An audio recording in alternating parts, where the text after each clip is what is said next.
Hey, Coach Matt Mangum, Hudson River Blue. Hi, Just Matt. honestly, first kind of thoughts on the game. Of course, a lot to take away with the team and thoughts on the result in the whole as a whole. Just a little too short. That sums it all up. Just a little too short. But on the other hand, in an away game, starting against Miami, it's always a challenge. And I think my boys took on the challenge with a brave heart, and they were very courageous. Um, I think we controlled some parts of the game the way we wanted to, especially out of possession, even though they went down with one man. Um, but then again, it's always very sad to concede a late equalizer. Chris? Hey, Coach, Chris Cameron from the outfield. Hi, Just Chris. curious as to your thoughts on each of the substitutions you made tonight. Just kind of wondering what your thought process was on for each of them. Some of the guys were fatigued. That's quite obvious. Kevin was finished. The tank was empty. Alonso, the same. He did a tremendous job in playing in the area behind the defense of Miami. Maxi is coming back from a minor injury, so we have to keep him on board.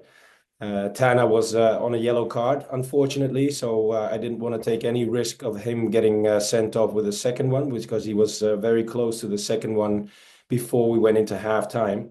And yeah, then you saw the changes with Nico. I think it's quite clear. And Pepe is also one of the guys that needs the minutes in order to get closer to the team. Scott? Hey, Coach, how are you? Scott Church and Stream Punk Soccer. Thanks for the time. Hi, Scott. Uh, Talk, if you please. Right after the red card, obviously you had the free kick and Meech's goal there. Talk a little bit about how big that was, especially falling down early. Thanks. Good question. We conceded a sloppy goal from a corner kick against, so we were chasing the game, and I think one of the moments was a key moment in the first half was the attack and the build-up phase towards the red card for Miami. It was well played with a good triangles in midfield, and Maxi eventually found the player that was going behind the defense. We got the red card.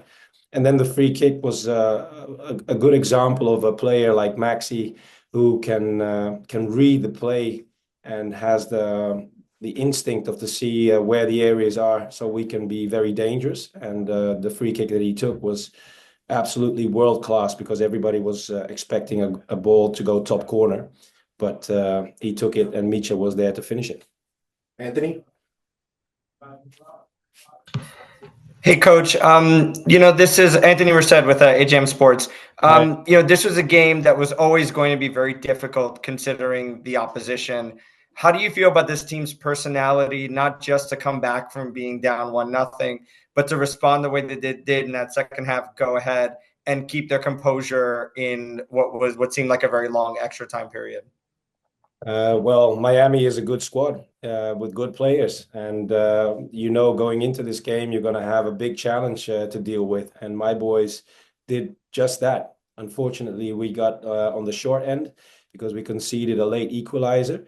But even though with the man down, Miami is good enough to play good possession. They have good players.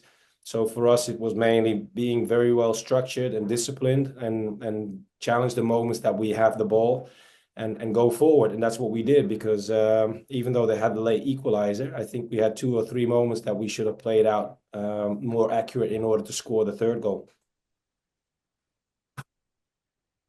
We'll go with Michael Allen. Hey, Coach Michael Allen, Pro Soccer here. I'm just Miami enjoyed, most of the better possession even with a man down most of the night, but you seem to have some joy with Alonso springing out of the back line and sending balls over the top. Is that something you talked about going into the game, to sort of allow them to possess, but then try to spring Alonso over the top? And if so, can you talk about his play up there and scoring that No, goal? not at all. We have our moments that we were good on the ball as well. But then again, if the areas become too big between the lines, they have the players that will find these spaces. And then playing at home, you also know that the moments will come when you intercept the balls to challenge them behind their defense, because that's where their weakness is. So sometimes we just allowed them to have the ball in order to have these spaces, and challenge them, because if you go back to the second goal, this is a good pressing situation on the opponent's half where we score the second goal.